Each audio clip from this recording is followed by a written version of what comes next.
வணக்கம். உதயநிதியின் அதிகாரங்கள் பறிப்பு அதிர்ச்சியில் திமுகவின் தொண்டர்கள். நண்பர்களே, இந்த வீடியோவிற்கு ஒரே ஒரு லைக் மற்றும் சப்ஸ்கிரைப் பண்ணிருங்க. திராவிட முன்னேற்ற கழகத்தின் எதிர்க்கட்சி தலைவராக உதயநிதி அவர்கள் இருப்பதற்கு தகுதியே இல்லை.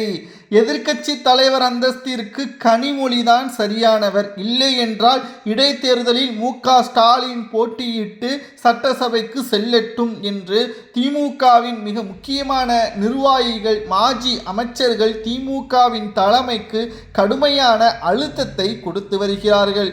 ஏனென்றால் ஆளும் தாவேக கடுமையான விமர்சனங்களையும் கடந்த ஆட்சியில் ஊழல் செய்ததற்கான ஆவணங்களையும் ஆதாரங்களுடன் சட்டசபையில் கொண்டு வந்துள்ளனர். அவர்களுக்கு தக்க பதிலடிகளை சிறந்த ஆளுமையான எதிர்க்கட்சியாக திமுக இருந்தால் மட்டும்தான் எதிர்கால அரசியல் திமுகவிற்கு நிலைத்து நிற்கும். ஆனால் உதயநிதி அவர்கள் போன முதல் நாளிலேயே சட்டசபையிலிருந்து வெளியேறுகிறார் என்றால் ஆளும் தாவேகாவிற்கு முதல் தேர்தலில் வெற்றியடைந்து முதல் சட்டசபையில் கேட்கக்கூடிய கேள்விகளுக்கு பதிலளிக்க முடியாமல் எதிர்க்கட்சியினர்கள் தப்பி ஓடிவிட்டது என்று மக்களும் கடுமையான விமர்சனங்களையும் குற்றச்சாட்டுகளையும் முன்வைக்கிறார்கள். இது ஒட்டுமொத்த திராவிட முன்னேற்ற கழகத்திற்கு மிக பெரிய ஒரு அவமானமாக நம்மால் பார்க்க முடிகிறது. மேலும் நடக்கக்கூடிய இடைத்தேர்தல் 7 சட்டமன்ற இடைத்தேர்தலில் மு.க.ஸ்டாலின் அவர்கள் போட்டியிடட்டும். அவர் போட்டியிட விருப்பமில்லை என்றால் கனிமொழி அவர்கள் போட்டியிடட்டும். நிச்சயமாக வெற்றியடைவார். அப்படி வெற்றியடைந்தால் எம்பி பதவியை ராஜினாமா செய்து கனிமொழி அவர்கள் எதிர்க்கட்சி தலைவராக வரட்டும். அவரது ஆளுமையான பேச்சும் சிறப்பான செயல் திட்டங்களும் திமுகவின் வளர்ச்சி பாதையை நோக்கி செல்லும். ஆனால் உதயநிதி அவர்களால் அது சாத்தியமில்லை என்ற குற்றச்சாட்டுகளும் முன்வைக்கப்பட்டு வருகிறது. திராவிட முன்னேற்ற கழகத்திற்கு மிகப்பெரிய ஒரு அவமானமாக கடந்த சட்டசபை கூட்டத்தொடரில் திராவிட முன்னேற்ற கழகத்தின் எதிர்க்கட்சி தலைவராக எடப்பாடி பழனிசாமி அவர்கள் சிறப்பாக செயல்படவில்லை என்ற குற்றச்சாட்டுகளும் தமிழக அரசியலில் முன்வைக்கப்பட்டு வருகிறது. திமுகவின் மாஜி அமைச்சர்களும் மூத்த நிர்வாகிகளும் அச்சப்படுவதற்கான முக்கியமான காரணமே திமுகவில் செய்த முறைகேடுகளும் ஊழல்களும், அதற்கு அரசு உயர் அதிகாரிகள் நேரடியான தொடர்புகளும் இருக்கிறார்கள். தற்பொழுது அரசு உயர் அதிகாரிகள் தங்களது பதவியை தக்க வைத்து கொள்ள உண்மைகளை உடைத்துவிட்டால் நிச்சயம் அது திமுகவின் மாஜி அமைச்சர்கள் சிறைக்கு செல்வதோடு அவர்களது சொத்துக்களும் பறிமுதல் செய்யப்படும். இதுதான் தற்பொழுது திமுகவின் மாஜி அமைச்சர்களுக்கு பயம். எப்படி திமுகவின் முன்னாள் நெடுஞ்சாலைத்துறை அமைச்சர் ஏவா வேலு அவர்களது வீட்டில் விசாரணை நடத்தி லஞ்ச ஒழிப்புத்துறை அதிகாரிகள் சோதனைகளை நடத்தி 3.5 கோடி ரொக்க பணமும் கைப்பற்றப்பட்டு விசாரணைக்காக அழைத்த பொழுது நெஞ்சுவலியின் காரணமாக சிங்கப்பூரில் பதுங்கினாரோ, அதேபோல திமுகவின் மாஜி அமைச்சர்கள் ஒவ்வொருவரும் பதுங்குவார்கள். இதனால்தான் திமுகவிற்கு இது அவமானமாக மாறிவிடும் என்ற காரணத்தினால் ஆளும் கட்சியை கேள்வி கேட்க விடாமல் அவர்களிடம் எதிர்த்து தமிழ்நாட்டில் நடக்கக்கூடிய பிரச்சனைகளை முன்வைக்க வேண்டும் என்றால் சிறப்பான ஆளுமை தேவை. இதற்கு உதயநிதியின் அதிகாரங்கள் பதவிகளை பறித்து கனிமொழியாவது அல்லது மு.க.ஸ்டாலினையாவது சட்டப்பேரவைக்குள் கொண்டு வர வேண்டும் என்ற முழு முயற்சியில் திமுகவின் மாஜி அமைச்சர்கள் ஈடுபட்டு வருகிறார்கள். இது ஒட்டுமொத்த திராவிட முன்னேற்ற கழகத்தின் தொண்டர்களுக்கு அதிர்ச்சியை ஏற்படுத்தியுள்ளது. ஏனென்றால் எதிர்கால அரசியல் உதயநிதி அவர்களது கைவசம்தான் இருப்பதாக மு.க.ஸ்டாலின் அவர்கள் பல மேடைகளில் சொல்லாமல் சொல்லியுள்ளார்.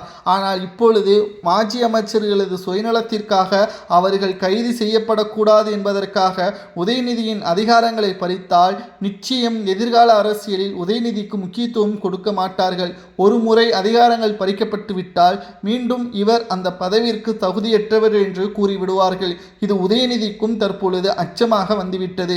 இதனால் தற்பொழுது மாஜி அமைச்சர்கள் கைது செய்யப்பட்டாலும் கூட பரவாயில்லை, எனது பதவியை விட்டுக் கொடுக்க மாட்டேன் என்று ஒரு பக்கம் உதயநிதி அவர்கள் வலுக்கட்டாயமாக விடாப்பிடியாக சட்டப்பேரவைக்குள் நான் தான் எதிர்க்கட்சி தலைவர் என்பதை தெரிவித்துள்ளார். மேலும் திமுகவின் மாஜி அமைச்சர்கள் இப்படியே சென்றால் நிச்சயம் நாங்கள் கட்சியை விட்டு வெளியேறக்கூடிய ஒரு சூழல் உருவாகும் என்று பேசுவதாகவும் அறிவாலயத்திலிருந்து தகவல்களும் கிடைக்கப்பெற்றுள்ளது.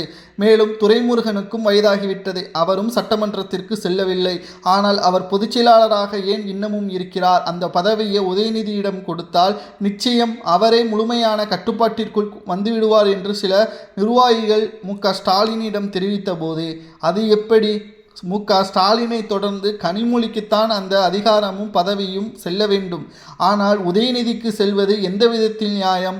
கோபாலபுர குடும்பத்தில் இருந்து வரக்கூடிய உதயநிதி அவர்கள் மு.க.ஸ்டாலின் என்ற இன்சிலை பயன்படுத்தி அதிகாரத்தை நேரடியாக பெறுவது சாத்தியம் அல்லாதது. இங்கு கடின உழைப்பும் கடின முயற்சியும் திமுகவில் பல நிர்வாகிகள் செய்திருக்கிறார்கள். ஆனால் உங்களது வாரிசின் என்ற ஒரே காரணத்தினால் உதயநிதிக்கு பொதுச்செயலாளர் பதவி கொடுக்கக்கூடாது என்றும் ஒரு சிலர் போர்க்கொடியை திமுகவில் தூக்கியுள்ளனர். இதனால் இன்னும் வரக்கூடிய இடைத்தேர்தலாக இருக்கட்டும், உள்ளாட்சி தேர்தலாக இருக்கட்டும், திராவிட முன்னேற்ற கழகத்திற்கு மிகப்பெரிய ஒரு சிக்கலையும் அதிர்ச்சியையும் ஏற்படுத்தக்கூடிய வகையில் அமைந்துள்ளது. திராவிட முன்னேற்ற கழகத்தை பொறுத்தளவிற்கு இது மிகப்பெரிய ஒரு பேரிடியாக அமைந்துள்ளது. 2026 சட்டசபை தேர்தல் அரசியல் களத்தில் ஒரு திருப்பு முனையாக அமைந்ததன் காரணமாகத்தான் திமுகவின் நிர்வாகிகளை தற்பொழுது திமுகவை எதிர்க்கக்கூடிய வகையில் பேசும் பொருளாகவும் தற்பொழுது அமைத்துவிட்டார்கள். மேலும் திராவிட முன்னேற்ற கழகம் வரக்கூடிய ஒவ்வொரு தேர்தல்களிலும் முழு வீச்சில் பணிகளை மேற்கொள்ள வேண்டும். இல்லை என்றால் தேர்தல் என்பது திராவிட முன்னேற்ற கழகத்திற்கு மிகப்பெரிய ஒரு அவமானமாக மாறிவிடும்.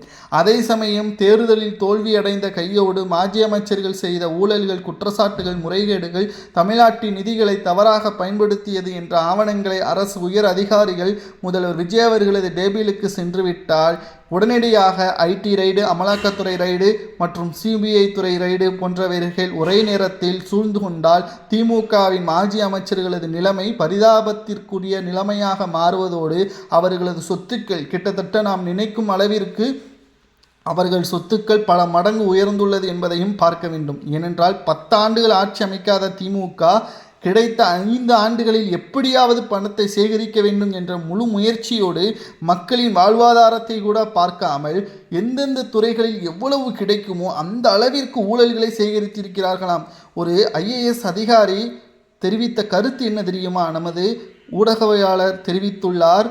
அந்த IAS அதிகாரிகள் திமுகவின் ஆட்சியில் சிறு பொருளில் இருந்து மிகப்பெரிய ஒரு வணிக பொருள் வரைக்கும் கமிஷனை பெற்றுள்ளார்களாம்.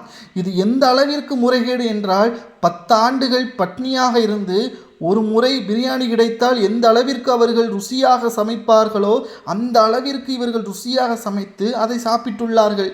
கிட்டத்தட்ட 150% இவர்களது சொத்துக்கள் உயர்ந்துள்ளது.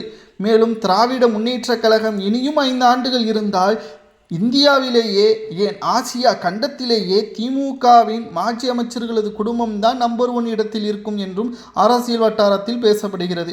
நண்பர்களே, இதுக்கெல்லாம் முற்றுப்புள்ளி வைக்க வேண்டும் என்றால் எதிர்க்கட்சி தலைவராக உதயநிதி நீடிக்கலாமா வேண்டாமா என்பதை கமெண்ட் வாயிலாக கூறுங்கள்.